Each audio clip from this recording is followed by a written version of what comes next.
Ya, entonces chicos, vamos a empezar. Hoy día tenemos varios temas por tratar, porque hemos perdido la clase pasada.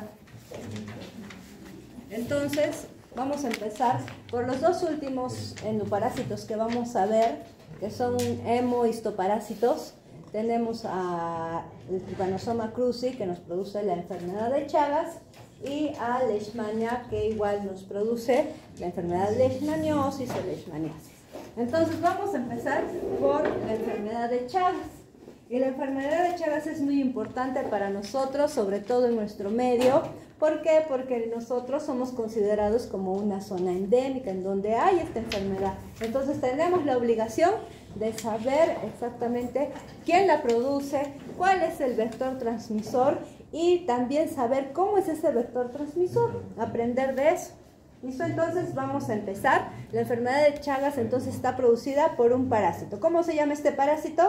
El Trypanosoma cruzi. ¿Ya? ¿Y cuál es el vector transmisor de esta enfermedad de Chagas? Es el Triatoma infestans. Entonces, bien claro, el parásito es Trypanosoma cruzi y el vector, por más que suene similar, es Triatoma infestans. ¿Ya? Es el vector o el insecto que va a transmitir esta enfermedad. Entonces, el Trypanosoma cruzi es un protozoo igual, es un protozoo flagelado, un hemohistoparásito. ¿Ya? Y acá tenemos entonces al Trypanosoma cruzi y acá al vector que es el Triatoma infestans. En nuestro medio, al sur de Perú, es el Triatoma infestans. Vamos a ver de que estos hemípteros, pues hay tres géneros, el Triatoma, el Pastrongyllus y el Rhodnius. ¿Ya? Y acá en el sur, pues es el Triatoma infestans el que tenemos, pero en el norte es el Pastrongyllus. ¿Listo? Y vamos a hablar ya después de ellos para ver cómo los podemos igual diferenciar.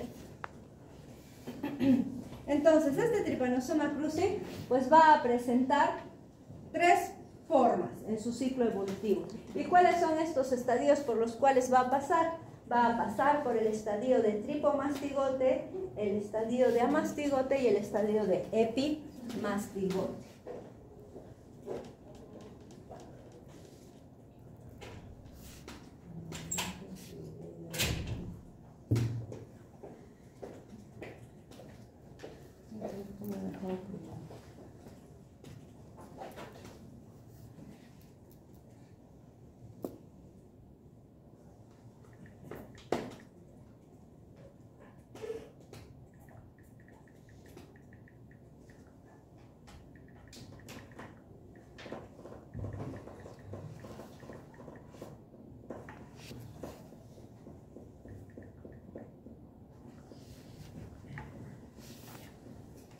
Entonces tenemos estos tres estadios evolutivos. Vamos a empezar a hablar sobre el tripomastigote. Entonces este es el primer ciclo evolutivo del cual vamos a hablar. ¿Qué características tiene este tripomastigote y qué tenemos que saber? Este tripomastigote pues no tiene la capacidad primero de reproducción. En esta forma o en este estadio el parásito no se va a reproducir. ¿Listo? Más o menos pide alrededor de 20 micras, tiene una forma de uso, una forma alargada y flagelar, tiene un flagelo, un núcleo central y un kinetoplasto, a través del cual también o mediante el cual sale una membrana ondulante y que luego va a terminar en flagelo. ¿Listo? Entonces ese es el tripomastigote. Vamos a ver después en el ciclo de vida que tenemos dos tipos de tripomastigote. Tenemos el tripomastigote sanguíneo y el tripomastigote metacíclico. ¿Listo? Lo vamos a ver en el ciclo de vida. Sin embargo, ¿qué tenemos que tener en cuenta de este tripomastigote? Primero, que no tiene capacidad de reproducción. Y segundo, cómo diferenciar este tripomastigote del epimastigote, porque es otra forma también del parásito. porque los dos tienen la misma forma alargada y con un flagelo. Entonces, ¿cuál es la forma de diferenciarlo? Por la ubicación de su kinetoplasto. ¿Listo? Entonces, el parásito, este tripomastigote, vamos a ver que la forma o la parte anterior la vamos a tomar como el flagelo. El flagelo es su parte anterior. ¿Listo? Entonces, como referencia tenemos la parte anterior que es el flagelo.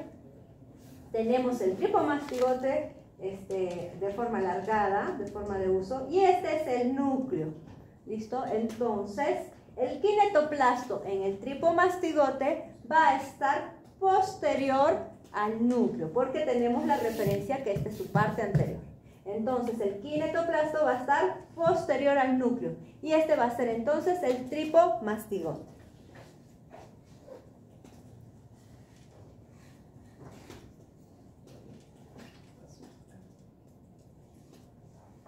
Entonces, acá tenemos una imagen del tripomastigote, ¿no? Tenemos acá el flagelo y acá se van a dar cuenta que está el kinetoplasto. Otra forma, en cuanto a su evolución de este parásito, tenemos al epimastigote. Y si se dan cuenta, el epimastigote pues también tiene forma de uso y es flagelar. Pero hemos dicho que los vamos a diferenciar por la ubicación de su kinetoplasto. Entonces, hay que saber del epimastigote de que en realidad es la forma de reproducción del parásito. ¿Cómo se va a reproducir el parásito? ¿Pero en dónde? En el vector, en el intestino del vector. Entonces, el epimastigote va a ser la forma de reproducción, pero en el intestino del vector, que en este caso sería ¿quién? La comúnmente llamada chirimacha, ¿no? En nuestro medio, que es el Triatoma infestans. Tiene forma de uso, flagelar, al igual que el otro. Sin embargo, el kinetoplasto en este epimastigote, como ustedes ven, va a estar anterior al núcleo. En el otro estaba posterior, porque tenemos de referencia que el flagelo es la parte anterior. Entonces, el kinetoplasto va a estar anterior al núcleo. Y es de ahí de donde sale esta membrana ondulante y su flagelo. Entonces, esas son las diferencias que tenemos en cuanto a morfología de estas dos formas evolutivas. El epimastigote, cuyo kinetoplasto está posterior al núcleo, y el epimastigote, cuyo kinetoplasto está anterior al núcleo. Sabemos que el epimastigote es la forma de reproducción de este parásito, pero en el vector. ¿Sí? ¿Algo más? Doctora, la membrana ondulante es el flagelo. No, sale la membrana ondulante y luego está el flagelo. Ah, ok. ¿Sí? Ahora tenemos la siguiente forma evolutiva, que en este caso sería el amastigote. Sin embargo, este amastigote o mastigoto ya es diferente a los dos anteriores, ¿no? Este amastigote tiene una forma redondeada.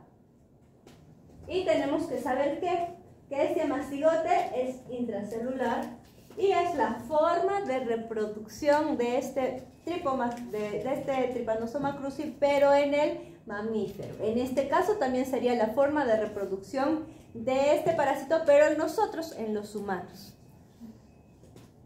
No tiene capacidad de invasión, mide aproximadamente 4 micras, es redondeado, como ustedes ven, y presenta dentro un núcleo igual, un kinetoplasto y una. Entonces, acá tenemos las tres formas evolutivas de este Trypanosoma cruzi. Este vendría a ser el tripomastigote, porque el kinetoplasto está posterior. Este vendría a ser el epimastigote, porque el kinetoplasto está anterior, porque el flagelo es la parte anterior. Y este, el amastigote redondo. ¿Este tiene capacidad de reproducción? No tiene. ¿Ya? El epimastigote sí tiene, pero es la forma de reproducción en el vector. Y el amastigote es la forma de reproducción en el humano, ¿no? En los mamíferos, en el humano. Entonces, en cuanto al ciclo de vida, el insecto hematófago del Triatoma infestans, ¿cómo es que se va a contagiar? Se va a infectar al chupar sangre del hombre o mamíferos, que esta sangre sea de una persona que esté infectada, ¿no? ¿Y cuál sería el estadio infeccioso de este vector? En este caso sería el tripomastigote sanguíneo.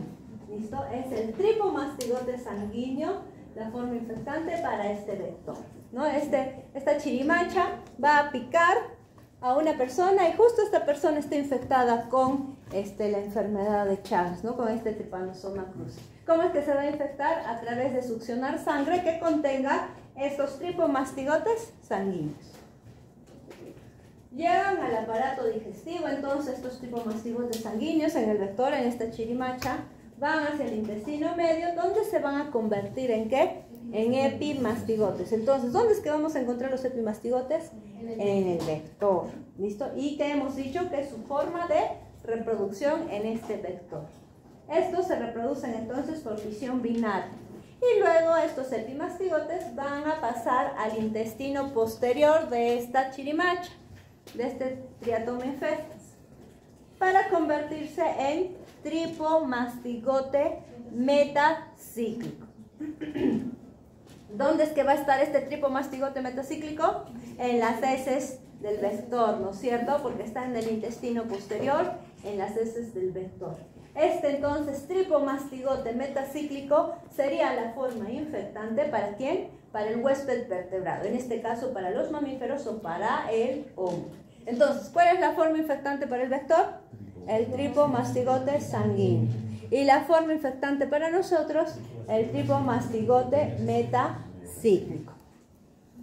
Por lo general el vector entonces se va a tornar infectante en aproximadamente unos 20 a 30 días después de haber ingerido esta sangre que contiene estos tripomastigotes sanguíneos.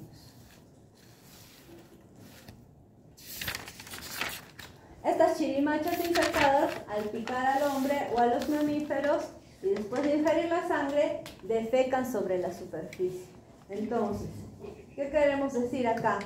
De que cómo es la forma de infección para que nosotros nos infectemos. ¿Cómo va a ser? ¿Va a ser mediante la picadura? No, no es mediante la picadura.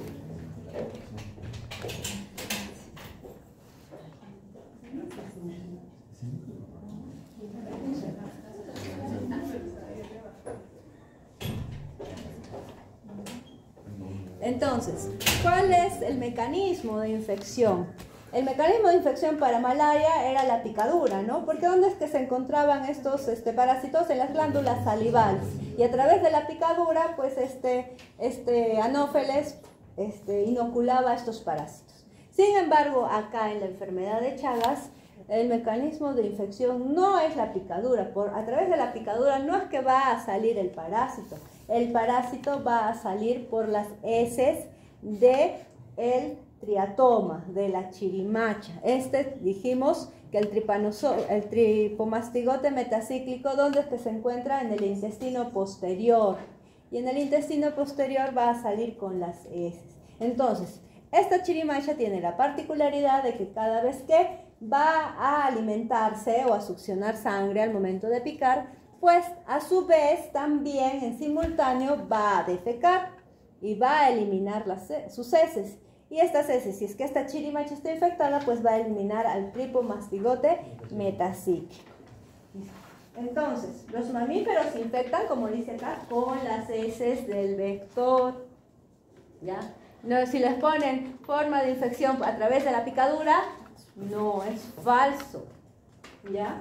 Que contienen tripomastigotes metacíclicos, los cuales pueden ingresar por el sitio de la picadura a través de una piel erosionada. ¿Qué pasa cuando nos pica? Pues la primera reacción que tenemos es rascar, ¿no es cierto? Y podemos erosionar la piel. Y por ahí pueden entrar, o también por las mucosas, ¿ya? Si es que justo pica por esa zona, y a través de las mucosas, pues también podría entrar el tripomastigote metacíclico. Pero ¿dónde es que está? En las heces de esta chirimacha. ¿Ya? Cuando los tripomastigotes metacíclicos infectantes ingresan, estos van a ser fagocitados. Van a ser fagocitados por ¿quiénes? Por los macrófagos, ¿no es cierto?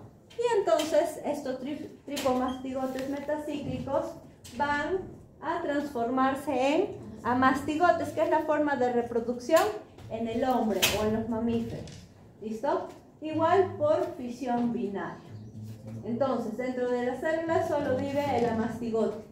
Fuera de ella se convierte en tripomastigote sanguíneo. ¿Y por qué? Porque hemos dicho que la mastigote es la forma de reproducción intracelular, sin embargo no tiene capacidad de invasión. El que sí tiene capacidad de invasión es el tripomastigote sanguíneo. Entonces, una vez que salen de la célula, se rompe esta célula para liberar estos amastigotes, estos se convierten en tripomastigotes sanguíneos e infectan a otros. ¿Listo? Entonces, tenemos tres formas, ¿no? ¿Qué dijimos? Tripomastigote.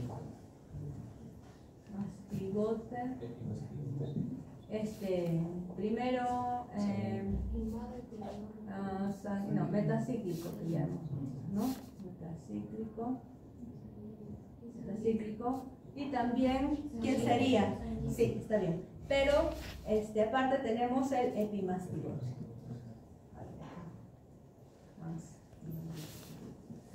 ¿Y estos dos dónde van a estar?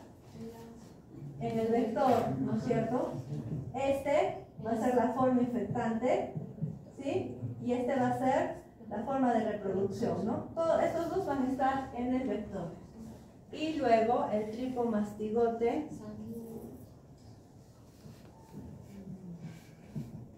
sanguíneo y el amastigote van a estar en el hombre, ¿no? O en el mamífero. ¿Listo? Esta es la forma para el vector, ajá, y esta es la forma de reproducción para el hombre. Listo.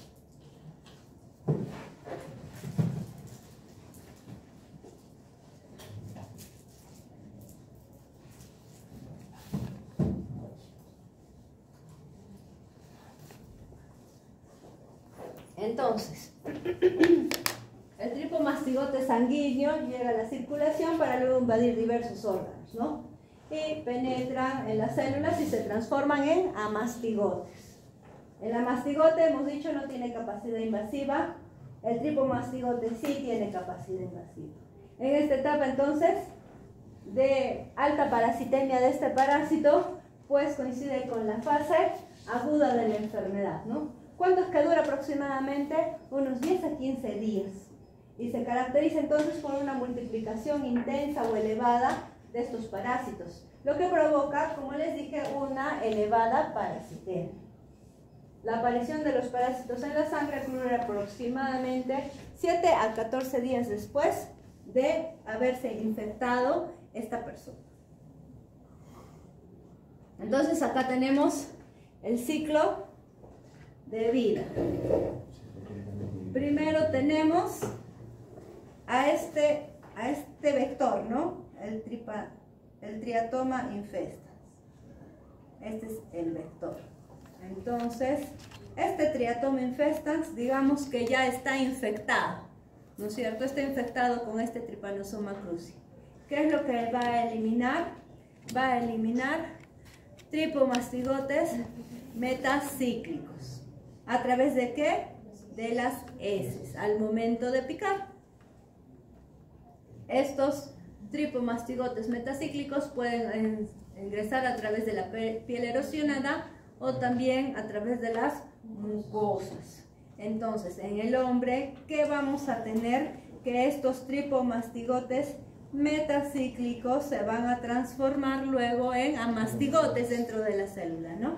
Pero como estos no tienen capacidad de invasión, pues al momento de liberarse de la célula se van a transformar en tripomastigotes sanguíneos que están acá. Estos amastigotes sí van a ir a los tejidos, ¿no? A ver, vamos a encontrar nidos de amastigotes. Luego estos, al momento de ingresar a otra célula, van a transformarse en tripomastigotes sanguíneos. Estos tripomastigotes sanguíneos van a estar circulando en la circulación, pues no, en la sangre. Y una vez que una chirimacha pique a un hombre infectado, pues se va a contagiar o infectar con estos tripomastigotes sanguíneos, ¿no?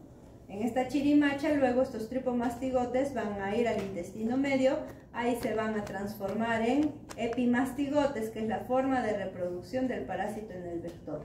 y luego estos van a ir al intestino posterior y se van a transformar en tripomastigotes metacíclicos. ¿Listo? Entonces sí está comprendido, ¿no? El ciclo de vida. ¿Qué tenemos acá? A la chirimacha, ¿no es cierto? ¿Alguna vez alguien ha visto una chirimacha? Nada. Ahora la vas a ver. ¿Han visto? ¿Nunca nadie? ¿Nadie ha visto? Ya, entonces ahora la tienen que conocer para no olvidarse cómo es, porque de repente en un centro de salud o donde estén, pues una persona pueda llevar a este bicho y ustedes tienen que saber identificarlo. En cuanto a la patogénesis, pues la fase aguda se caracteriza por presentar abundantes parásitos. Hemos dicho que la fase aguda se caracteriza por una elevada parasitemia, ¿cierto? El daño más importante entonces va a ser la destrucción celular, debido a que a la reproducción de los amastigotes, ¿no? Va a provocar esto una inflamación con una reacción linfomonocitaria y también autoinmunidad. ¿Y a qué se refiere la autoinmunidad? Se refiere a que la membrana del Trypanosoma cruzi comparte epítopes con células nerviosas y musculares. Entonces, al momento que el organismo, al tratar de combatir la enfermedad o a este parásito, pues también destruye células propias, ¿no? Por eso, pese a que ya no hay reproducción en la fase crónica, la destrucción celular también continúa por la presencia de este parásito. Después de la fase aguda ocurre entonces una respuesta inmune que va a provocar, como en todo, ¿no? Primera fase se eleva todo, pero después el cuerpo comienza a atacar a este antígeno, a esta célula extraña o a este organismo extraño, ¿no? Y provoca una disminución de la parasitemia. Y después de la fase aguda, pues vamos a presentar una fase latente. Esta fase latente está caracterizada ¿por qué? Por la ausencia de síntomas. El paciente no va a tener ningún síntoma. ¿Listo? Y estos pueden durar así hasta años. ¿Listo? Meses o hasta años. Entonces, la fase latente va desde el final de la fase aguda hasta la aparición de los primeros síntomas en la fase crónica, que puede durar unos 10 años. Esta fase latente puede durar varios años. El paciente durante esta fase latente pues se encuentra asintomático. La fase crónica, por el contrario, ya se caracteriza por una reducida parasitemia. Hay poquitos parásitos en la sangre, ¿ya? Pero sí tenemos lesiones típicas en el corazón y en el tubo digestivo. Entonces, ¿qué es lo que va a atacar fundamentalmente este Trypanosoma cruzi? Va a atacar al tejido del corazón y también al tejido del tubo digestivo. ¿Listo?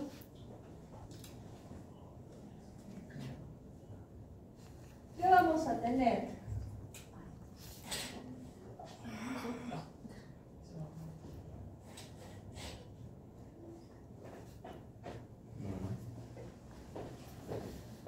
Vamos a tener la presencia de repente una cardiopatía llamada cardiopatía chagásica, en donde va a haber una cardiomegalia, ¿no? Va a haber también en el tubo digestivo también alteraciones que pueden provocar un megaesófago o también un megacolon. Entonces, en cuanto a las manifestaciones clínicas, pues ¿qué vamos a tener? Hemos dicho que presenta 3 fases, ¿no? Esta enfermedad. La fase aguda, la fase latente y la fase crónica. En la fase aguda, pues muchas veces, o la mayoría de las veces, pasa desapercibida. Generalmente el paciente pues no tiene síntomas, ¿no? Le picó, pero no tiene síntomas. Los síntomas pueden ser leves y también poco característicos, ¿no? ¿Cuánto es que puede durar? Unos 2 o 3 meses con o sin tratamiento, en donde se va a caracterizar por una elevada parasitemia, ¿cierto? La fase aguda entonces puede depender o depende en realidad para las manifestaciones clínicas que se puedan presentar de por dónde ingrese el parásito. Entonces, si este parásito va a ingresar, de repente le picó muy cerca al ojo y puede ingresar por la conjuntiva del ojo, a través del ojo, pues vamos a tener un signo que se llama el signo de Romaña. ¿Listo? El signo de Romaña o complejo de Romaña, o también llamado chagoma ocular. Este es un signo que va a estar caracterizado por la presencia de ¿qué? Por la presencia de conjuntivitis, ¿no? De edema bipalpebral, pero unilateral en un solo ojo, dacrioadenitis, que se refiere a la inflamación de la glándula lacrimal, adenopatía preauricular, y desaparece en aproximadamente unas 3 semanas. Entonces, si es que el parásito pudo ingresar a través de la conjuntiva del ojo, vamos a tener el complejo de Romaña o signo de Romaña o chagoma ocular. Entonces presenta conjuntivitis, edema bipalpebral, pero solo de un ojo, que es por donde entró el parásito, ¿sí? Porque podemos tener edema bipalpebral de ambos ojos, ¿no es cierto? Y eso, ¿en qué situación podemos encontrar? De repente un paciente con insuficiencia renal, un paciente con síndrome nefrótico que está todo edematizado, pero en realidad va a ser el edema bipalpebral en ambos ojos, ¿no? Sin embargo, este es un edema bipalpebral de un solo ojo. ¿Listo? La dacrioadenitis también, que es la inflamación de la glándula lacrimal, adenopatías preauriculares en esa zona, en el lado donde estuvo afectado, y desaparece en aproximadamente unas 3 semanas. Entonces, ¿qué es lo que vamos a tener? Pues este es el signo de Romaña. Tenemos a una niña, ¿no? Y acá tenemos un edema bipalpebral. ¿Está en ambos ojos? No, solo en un ojo. Acá también tenemos a este niño y tenemos que presenta también un edema bipalpebral en un solo ojo, unilateral. Y acá también hay edema bipalpebral unilateral, ¿no? Que en este caso sería el signo de Romaña. También podemos presentar en piel, si la picadura ha sido en la piel, el chagoma de inoculación. Este chagoma de inoculación es un proceso entonces inflamatorio en la piel. Dura alrededor de 1 mes o hasta 2 o 3 meses, ¿no? Entonces es la diferencia de las picaduras de cualquier insecto común y corriente. Aparece entonces un nódulo subcutáneo inflamatorio blando con piel seca y la parte central se puede volver necrótica o hemorrágica. Puede ser indoloro o con edema local. Y luego de la lesión se cubre con una costradura. Entonces podemos tener, si es que el parásito ha ingresado por el ojo, por la conjuntiva del ojo, el chagoma de ocular o signo de Romaña, ¿no?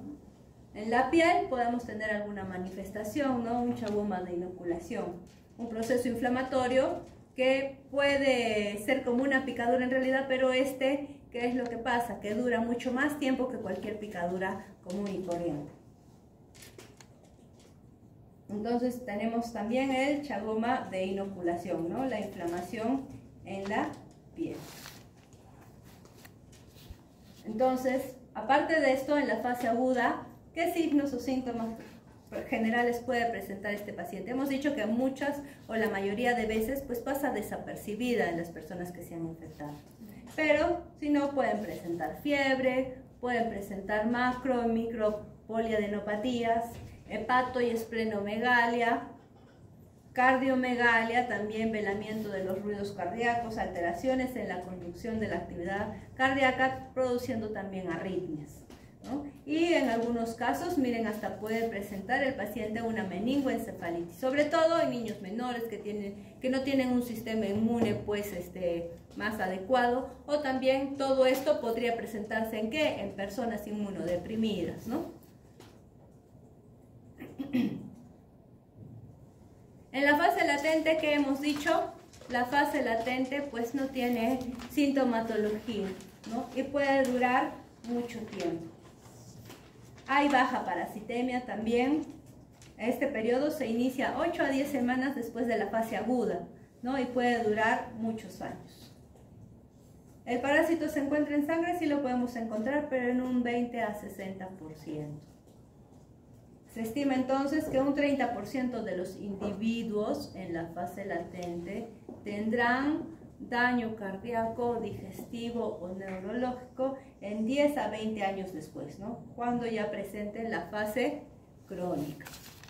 La fase crónica también puede ser asintomática, no todos van a llegar a presentar síntomas. Sintomática puede ser en un tercio de los infectados. es decir, casi un 30% de infectados, ¿no? ¿Y cuáles son los compromisos en la fase crónica?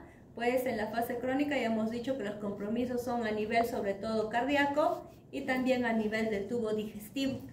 En cuanto a nivel cardíaco, el compromiso que puede causar es una miocarditis, puede haber también arritmias cardíacas, puede haber la presencia de cardiomegalia, insuficiencia cardíaca, provocando una insuficiencia cardíaca, anomalías de la aorta, ¿no? También tromboembolia y alteraciones del sistema nervioso central.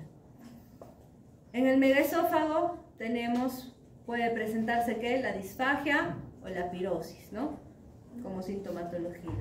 Y en el megacolon puede presentarse constipación, el paciente puede venir por constipación, puede venir por la presencia de fecalomas o también puede venir por algún vólvulo que se pueda generar. Esto puede ocasionarlo el megacolon. Entonces, en la fase crónica, ¿qué vamos a tener? Alteraciones cardíacas puede haber, ¿no? O también puede haber alteraciones en el tubo digestivo. No quiere decir que en la fase crónica pues el paciente va a tener tanto alteraciones cardíacas como digestivas, no, puede tener una de ellas o de repente pues las dos, pero no es que siempre tenga las dos en simultáneo. ¿Listo? Acá tenemos imágenes radiográficas con contraste en la cual podemos ver qué es esto. Sería el esófago, ¿no? Y tendría que un megaesófago. Y acá tenemos el megacolon. Entonces, esta es la sintomatología que podría causar en la fase crónica. Hemos dicho que no todos los pacientes van a pasar por todas esta sintomatología, ¿no? Muchos de ellos van a ser asintomáticos. Ahora, ¿dónde es que está el Chagas o el Trypanosoma cruzi? Es un hemohistoparásito, ¿no? Está también en sangre. Entonces, puede haber también un Chagas congénito, es decir, que la transmisión para esta enfermedad no solo es vectorial, sino también tiene otra forma de transmitirse. ¿Cuál es? La de vía transplacentaria. Requisitos para que sea esto, la parasitemia materna, ¿no? Que haya parasitemia materna, multiplicación del parásito en la placenta. Se puede transmitir el parásito en cualquier etapa de la infección y cuando se haya formado la placenta.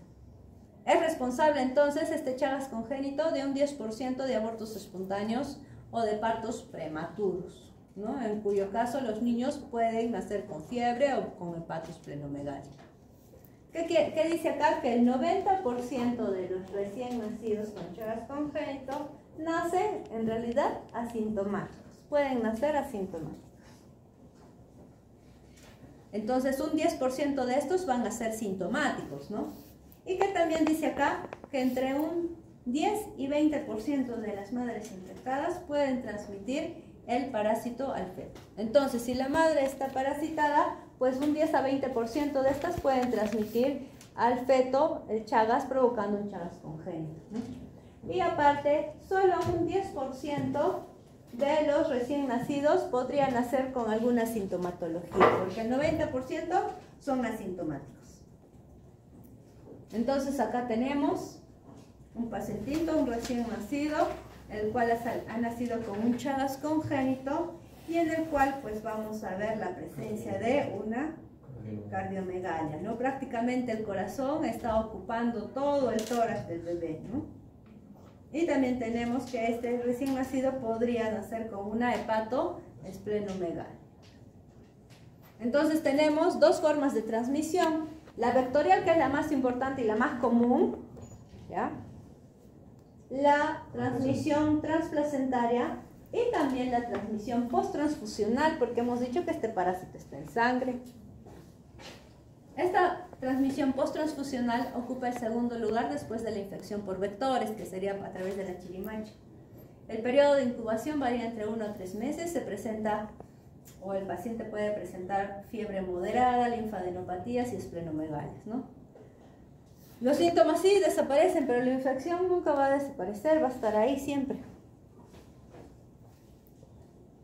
Entonces, esta transfusión o esta transmisión por transfusiones, pues prácticamente se ha controlado también porque para ello en los bancos de sangre las unidades que se recolectan de estos donantes, pues se les realiza algunas pruebas que puedan ser transmitidas por sangre. Bueno.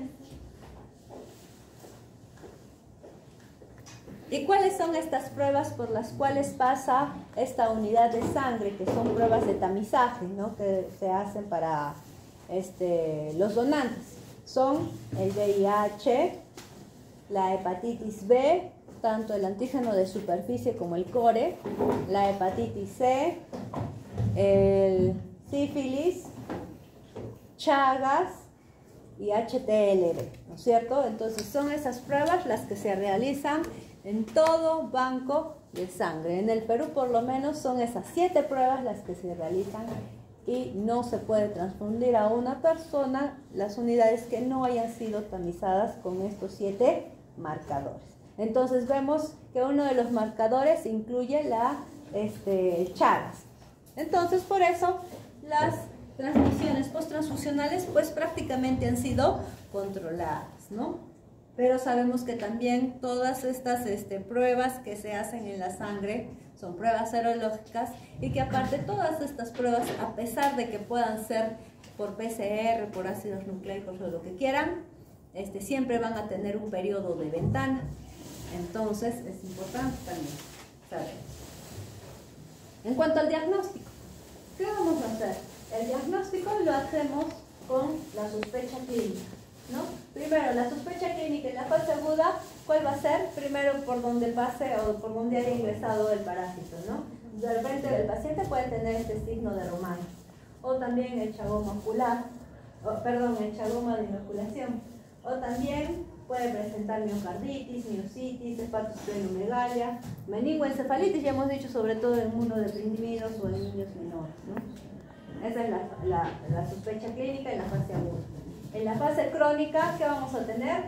Miocardiopatías, ¿no? Presencia de cardiomegalia, insuficiencia cardíaca, arritmias, megaesófago que nos va a producir disfagia, pirosis, y el megacolon que nos va a poder producir en el paciente constipación, fecalomas o también la presencia de volvios. En cuanto a antecedentes epidemiológicos importantes, en todo el largo del curso hemos visto que son muy importantes para parasitología. Entonces, dentro de estos tenemos haber nacido o residir en zonas endémicas, ¿no? Si sabemos que ha nacido en zonas endémicas, pues también tendríamos que estar sospechando.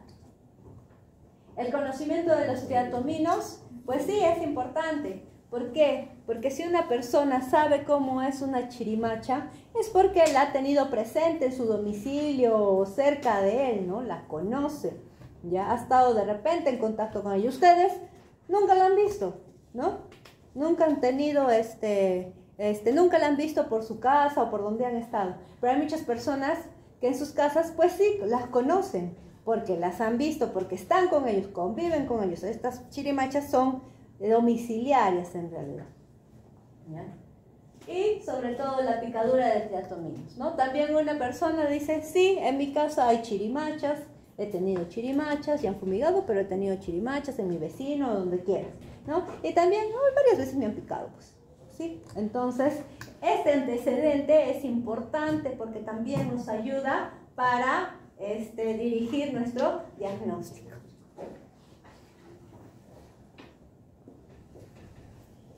En cuanto, hemos visto diagnóstico en cuanto a la sospecha clínica, hemos visto en cuanto a los antecedentes epidemiológicos y ahora hacemos el diagnóstico mediante las pruebas que tenemos para poder identificar a este parásito.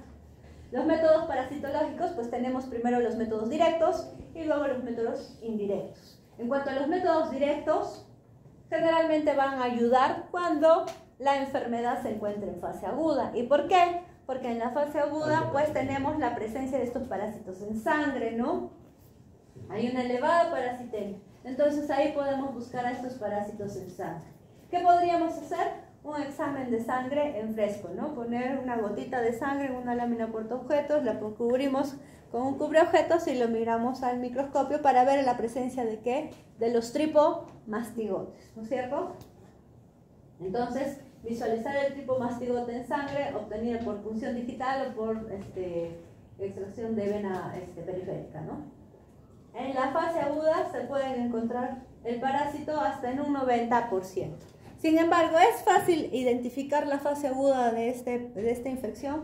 Pues no, porque muchas veces pasa desapercibida, a menos que tengamos ese chabón muscular. Tenemos a una persona que viene con un chabón muscular.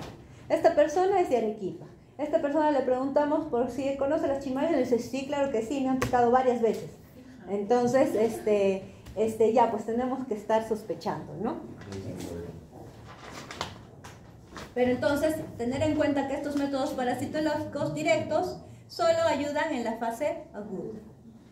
Entonces puede haber un examen de sangre en fresco, pero también podemos hacer un frotis de sangre, como el frotis que hacíamos para malaria, ¿no? O una gota gruesa, igual lo que hacíamos para malaria, ¿no? ¿Cuál es el colorante para estos parásitos? El de referencia es el Giemsa, ¿no es cierto? El frotis de sangre coloreado entonces con Giemsa, la sensibilidad es menor del 60%. La gota gruesa también permite ayudar pues, a estudiar un mayor volumen de sangre, ¿no? Y es más útil que el extendido cuando la parasitemia es baja, claro, porque tenemos mayor concentración de muestra. Entonces, ¿cómo es que lo veríamos? Acá vemos que ya conocemos que estos son los hematíes, ¿no es cierto? Y acá estamos viendo al tripomastigote de Trypanosoma cruzi, en forma alargada de uso flagelar, y que como vemos, este sería el núcleo, ¿no es cierto? Este sería el núcleo. Y este sería el kinetoplasto. ¿Cómo sabemos que es un tripomastigote? Primero, pues está en sangre, ¿no? Es el único que está en sangre. Acá están los hematíes, ¿no? Pero, ¿dónde está el flagelo? Está acá, ¿no es cierto? Entonces, en relación al flagelo, el kinetoplasto está posterior al núcleo. Es un tripomastigote. Y también ven la membrana ondulante. Acá también vemos el tripomastigote sanguíneo. ¿Por qué? Porque acá está su flagelo, acá está el núcleo central y el kinetoplasto está posterior. Igual acá, ¿no? Tenemos el flagelo acá, el núcleo y el kinetoplasto posterior. Y también su membrana ondulante, que sí la podemos observar. Entonces, esos serían los métodos parasitológicos directos. Un método parasitológico directo que también es prácticamente como un método de concentración es este método de microstroke. Este método de concentración tiene una sensibilidad de 90 a 100%, ¿no? Pero solo en la fase aguda. En la fase crónica no ni usarlo, porque no hay parasitemia, pues, ¿no? En realidad es muy baja. Entonces, ¿qué es lo que hacemos? Como en un microhematocrito, hacemos la centrifugación de la sangre total, ¿no? ¿Y qué tendríamos que observar? La fase leucoplaquetaria, ¿no? La que está el paquete globular, la fase leucoplaquetaria y el plasma, lo que deberíamos de observar es esa, ¿no? ¿En búsqueda de qué? De estos tripomastigotes de Trypanosoma cruzi. Otro método parasitológico directo es una biopsia del tejido comprometido, ¿no? Ahí en los tejidos que van a estar, como son intracelulares, los amastigotes, y van a formar nidos y amastigotes. Acá tenemos un tejido, como dice acá, un músculo cardíaco, son las células de este músculo cardíaco, pero ¿qué es lo que tenemos acá? Un nido de amastigotes. ¿Cómo eran los amastigotes? Eran redonditos, ¿no? Otro diagnóstico que también podemos hacer es la reacción en cadena de la polimerasa, ¿no? Donde amplificamos estas secuencias del DNA del parásito. Ya, claro, es altamente específico y sensible. Y también podría reemplazar al seno diagnóstico. ¿Y qué es el seno diagnóstico? Tenemos el seno diagnóstico acá. Es otro diagnóstico por el cual también se hacía, anteriormente se hacía y se buscaba la presencia de esta infección. ¿Y alguien me puede decir qué es el seno diagnóstico? Todos ya han entendido qué es el seno diagnóstico, ¿no? ¿Quién ha entendido? A ver, Rodrigo, ¿has entendido? En tu clase teórica. No. ¿Tienen idea? ¿Alguien? ¿Camila? ¿No ha explicado el seno diagnóstico? No hemos terminado el tema.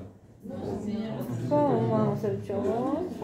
No, todavía. Bueno, ya, el seno diagnóstico. El seno diagnóstico se hacía antes, ¿no es cierto? ¿Y de qué consistía? Primero tenemos al vector, ¿no es cierto? Que es la chirimacha. Ahora, este vector, esta chirimacha, que luego vamos a ver cuando hagamos ya los ectoparásitos, hablemos de estos hemípteros, vemos de que tiene estadios evolutivos, ¿ya? El primer estadio es de huevo, luego tenemos 5 estadios ninfales y el estadio de adulto, ¿ya? Entonces, para este seno diagnóstico usamos este vector mismo, pero este vector sabemos que no está infectado, ¿ya ves? ¿Ya te acordás? ¿Ya? Este vector no está infectado, eso sabemos, ¿no? Porque los hemos tenido, ¿ya? ¿Y qué usamos? Usamos estadios ninfales entre las ninfas 3 a 4, ¿listo? Esas son las que usamos, entonces las ponemos en un pomito, ¿ya? En un pomito sin tapa, ahí las ponemos a estas ninfas de esta chirimacha y no le ponemos tapa. ¿Cuántas más o menos podemos poner? Unas 10, ¿no? Por pomito, ¿listo? Y a este pomito que le ponemos una gasa, ¿listo? Y a este pomito lo vamos a amarrar a al bracito, a la pierna del paciente que queramos saber si es que está infectado o no. Entonces, ¿cómo vamos a saber eso? Luego, ¿qué es lo que va a pasar? Estas ninfas, ¿qué van a comenzar a hacer? Vamos a dejar este pomito unos 20 minutos, 30 minutos. Van a comenzar a alimentarse, ¿no es cierto? Y van a picar de repente al paciente. Entonces, estas ninfas, si pican a este paciente y este paciente está infectado, ¿qué es lo que va a hacer? Se van a infectar. No, estas ninfas se van a infectar, ¿no es cierto? Pero las heces no, pues porque recién se está infectando ahí. Ahí recién se está infectando. ¿Listo? Claro, ya, eso es lo que vamos a hacer. Estas ninfas van a picar a este paciente que está infectado. Si es que este paciente estuviera infectado, ¿qué es lo que va a pasar con estas ninfas? Pues se van a infectar, ¿no es cierto? Pero toma un tiempo para que podamos observar a este parásito que se ha desarrollado en este vector.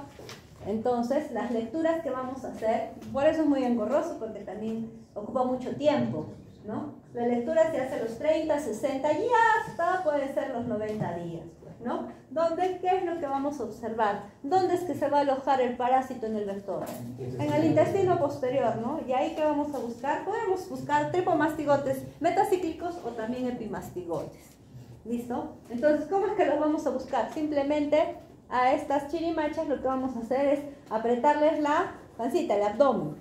Si aprieta el abdomen, entonces van a salir las heces. Y eso es lo que vamos a tomar y vamos a poner en una lámina y vamos a observar al microscopio para ver la presencia de mastigotes o tripomastigotes metacíclicos. ¿Listo? Entonces, era muy bueno. Sí, claro que sí. ¿Ya? La sensibilidad entonces está entre un 85 y un 100% en las formas agudas, pero en la fase crónica, miren, prácticamente no tiene uso. Perdón, un momento. ¿Aló? ¿Aló? ¿Aló? ¿Aló? ¿Aló?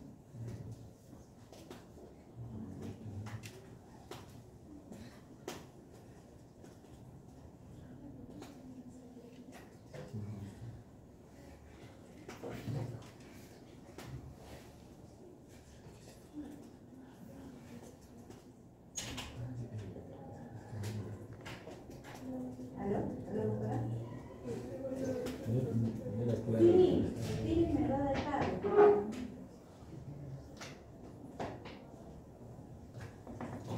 Eso no hay problema. Ya sí, mejor.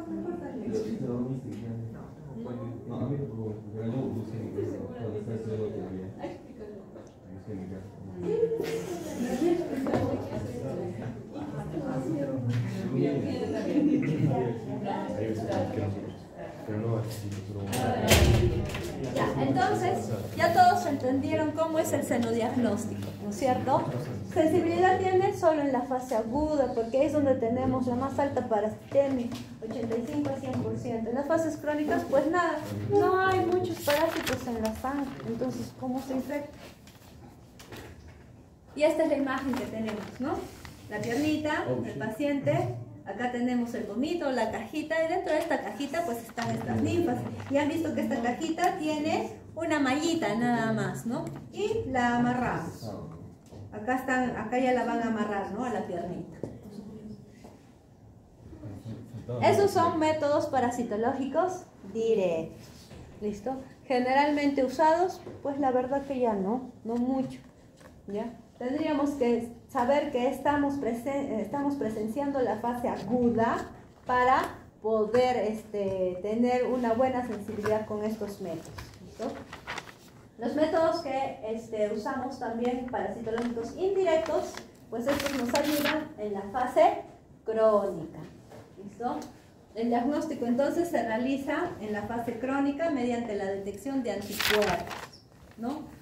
Que se unen específicamente a antígenos del parásito. ¿Qué metodologías podemos usar en cuanto a estos métodos parasitológicos indirectos? Podemos utilizar el ELISA, que es el que generalmente se usa para las pruebas de tamizaje de las unidades de sangre, ¿ya? La inmunofluorescencia indirecta, que también se usa, la hemaglutinación indirecta, o también un Western blot, ¿no? Todos estos, ¿qué es lo que van a hacer? Van a encontrar los anticuerpos que se forman frente a estos antígenos. Por eso son indirectos. Entonces, como todos estos o estas pruebas serológicas, estas pruebas de IFI, de ELISA, pues siempre van a tener falsos positivos o falsos negativos. ¿Por qué? Porque hay pruebas que interfieren, ¿no? Entonces, debido a la existencia de falsos positivos que pueden presentarse con la enfermedad de Leishmania, de sífilis o de malaria, la presencia de dos pruebas positivas pues prácticamente ya nos confirmaría el diagnóstico, ¿no? Entonces, ¿qué hacemos? Una unidad de sangre, como le hacemos la prueba de Chagas, y sale positiva. Esa unidad entonces pasa a eliminación, ya no es apta para un paciente. ¿Listo? Esa unidad se elimina.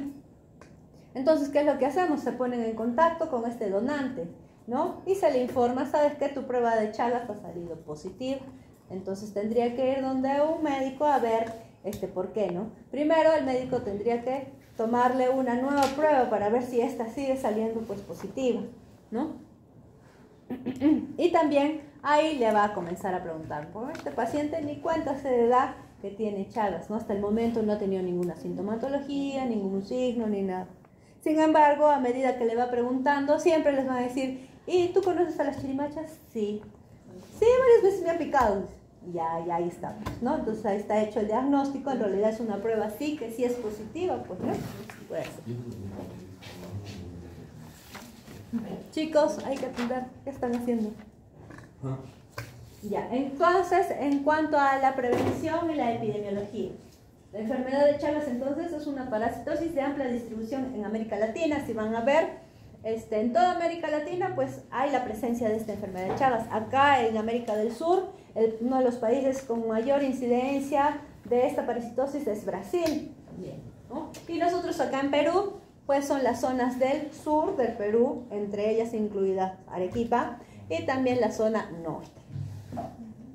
Entonces, se estima que el número de pacientes chagáticos está entre unos 16 a 18 millones.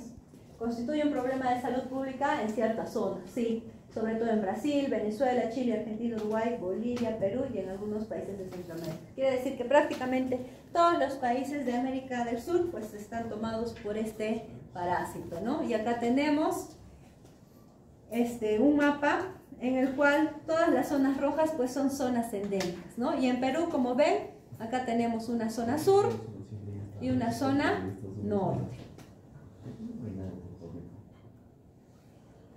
En el Perú, entonces, la enfermedad de Chagas existe principalmente en dos zonas, como hemos visto en ese mapa.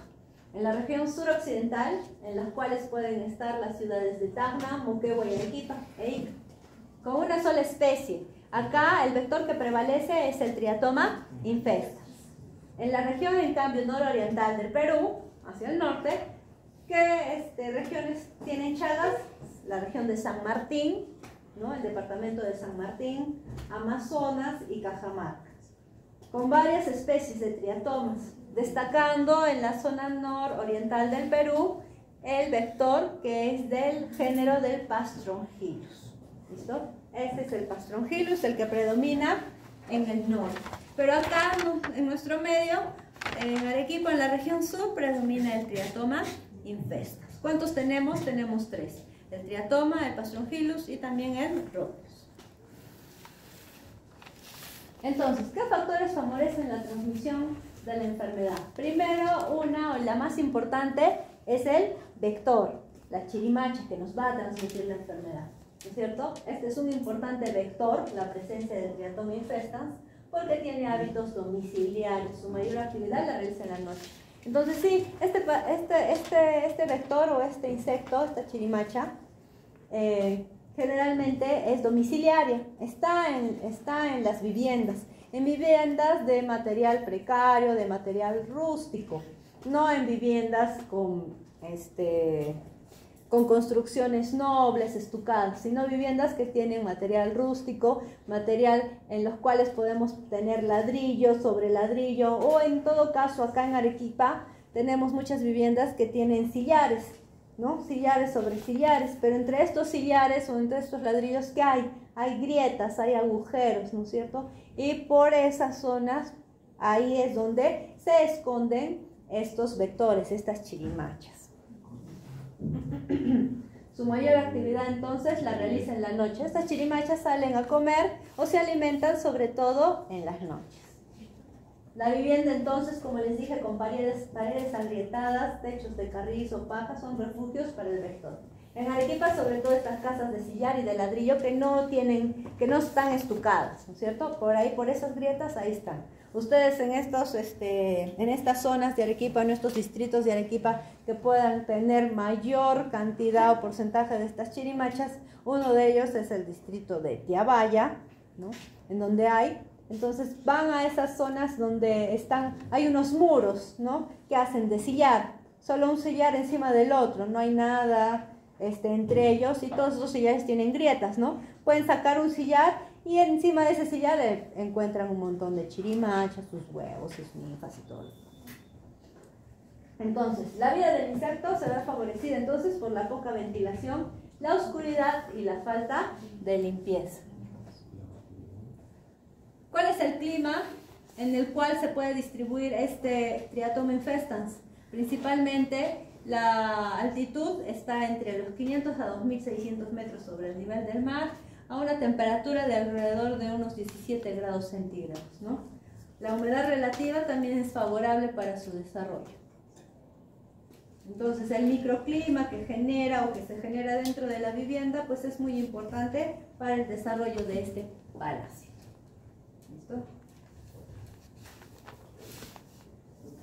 Entonces, ¿cuáles son los mecanismos de transmisión de la enfermedad de Chagas? Podemos ponerles, ¿no? ¿Cuáles son los mecanismos de transmisión de la enfermedad de Chagas? Pues son varios, ¿no? Primero tenemos el vectorial, que es el más importante, la presencia del Triatoma infestans, ¿no?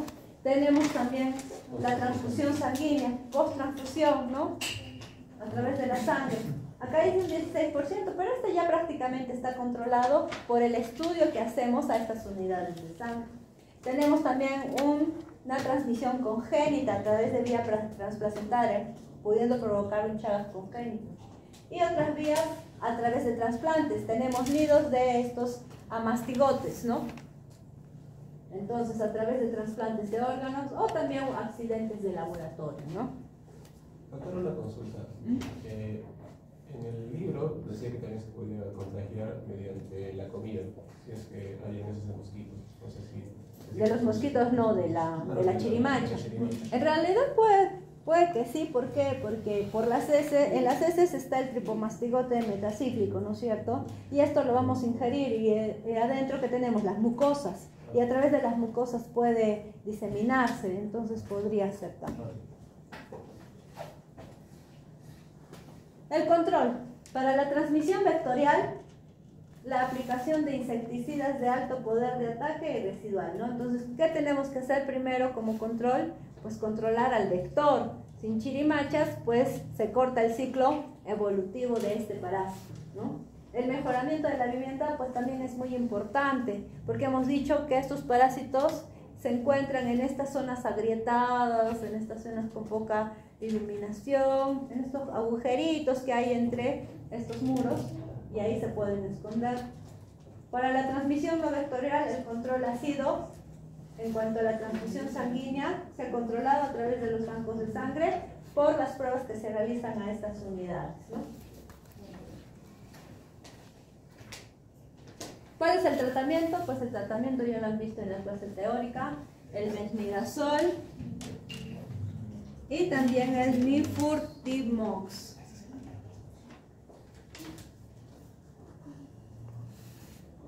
Ahora, del triatomia infestas, pues vamos a hablar después, junto con la clase de los hemípteros, cuando veamos insectos.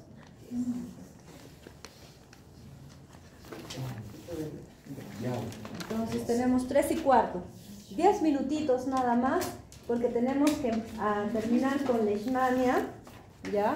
Y aparte tenemos que empezar con los insectos, ¿listo? De repente no vamos